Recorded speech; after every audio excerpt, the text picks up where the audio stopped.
There is a place for offensive comedy. Comedy's just a thing we came up with, because most of the time we all think in the same little tram lines, and comedy's just a licence we gave to some people to say, go and see what's over there. And offensive comedy's just a wee bit further over there. We don't go over there to horrify you either. Just go over there because we think it might be really funny or interesting.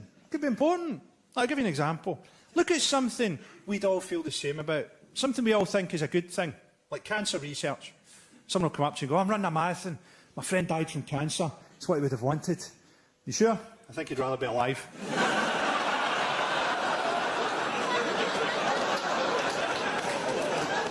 Don't actually say that to him.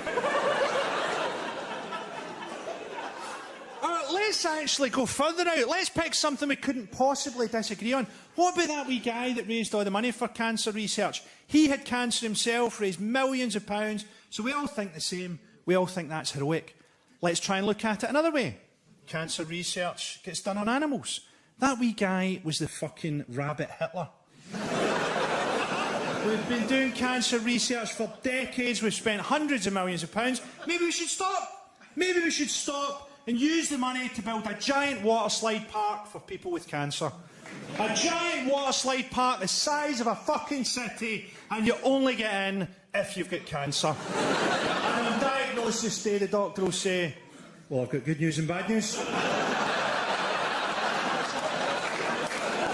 good news is you've no idea how fast you go down a flume with no hair.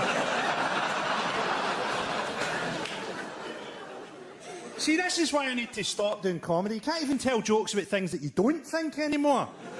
If I did a tour, the first question of the first interview would be, so, what about all the people that are offended by your jokes? Have you taken that into consideration? When Ben and Jerry launch a new ice cream, they don't say to them, so, what about all the people that don't like ice cream? What about the people who consider it to be a bit cold? This has peanuts in it. Some people are allergic to peanuts.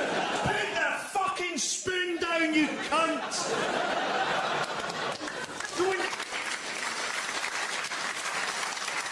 Don't ever argue with a joke. It's like telling a clown that his car isn't going to pass its MOT.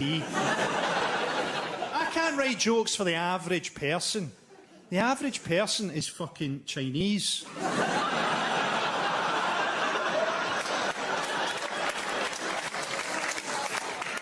Also, have a bit of trust. I'm a professional comedian, right? There's a point to the jokes. I've not stopped a bus I've been driving to jump out and try and tell you a fucking joke. Have a bit of trust. Do you know what it feels like when someone gets offended? It feels like I'm a gynaecologist and someone's screaming that I've touched their vagina. I'm not saying that at some point I won't have touched on lazy stereotypes. I'm sure I've done jokes about Welsh people being sheep shaggers or something. Remember that stereotype? Welsh people shag sheep? Before that guy from the Lost Prophets came along.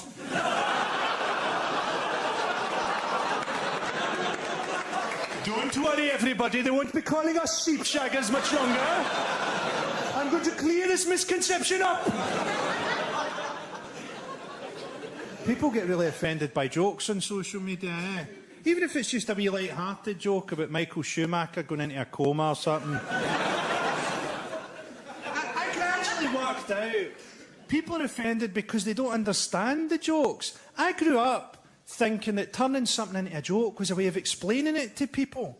And as I've got older, I've realised turning something into a joke is actually a way of codifying information so that only a few people understand it. I don't know if you remember, but when Michael Schumacher went into a coma, I got a bit of grief for tweeting, the only hope is that overnight, Michael Schumacher's brain will be repaired by elves.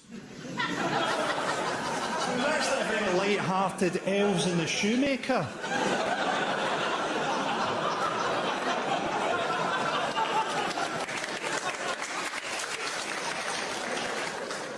If you feel offended by anything in this show tonight, feel free to tweet your outrage on a mobile phone made by a 10-year-old in China.